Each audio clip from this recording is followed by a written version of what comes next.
There's a lot of different fingerprints on the Trump dagger that it's aimed at Europe. One of them is just he sees it as an extension of Berkeley. It's basically California, but across the Atlantic. It's a land of wokeness, and we don't like woke people. Another is that his backers, including, we mentioned Elon Musk, but not just Elon Musk, Mark Zuckerberg, Bezos, all of these people think that the EU's regulatory state, the Digital Services Act, the Digital Privacy Act, are basically reducing their income and their business opportunity. But they see that as a thing. And then, of course, you've got the sort of Vance-Bannon approach, more ideological, which it's not just woke, that this is actually now an ideological rival to us.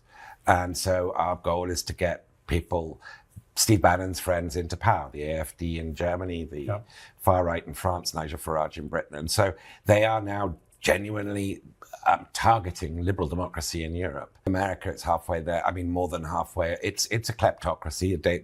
Washington today is a kleptocracy. The emoluments clause is being sort of eaten for breakfast every single day.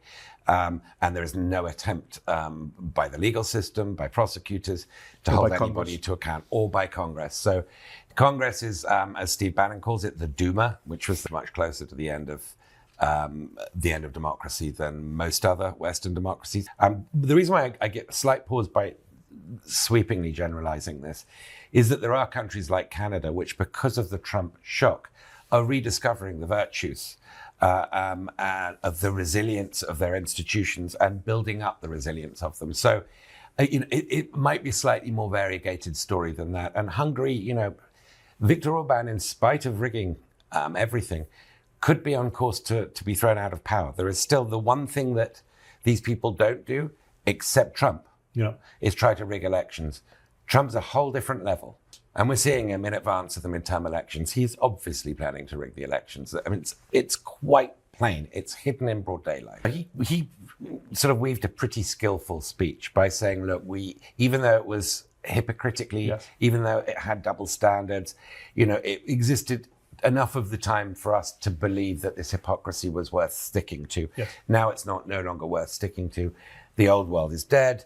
I mean, it was a very bold speech. As you know, it got a standing ovation. Doesn't happen in Davos except with Nelson Mandela.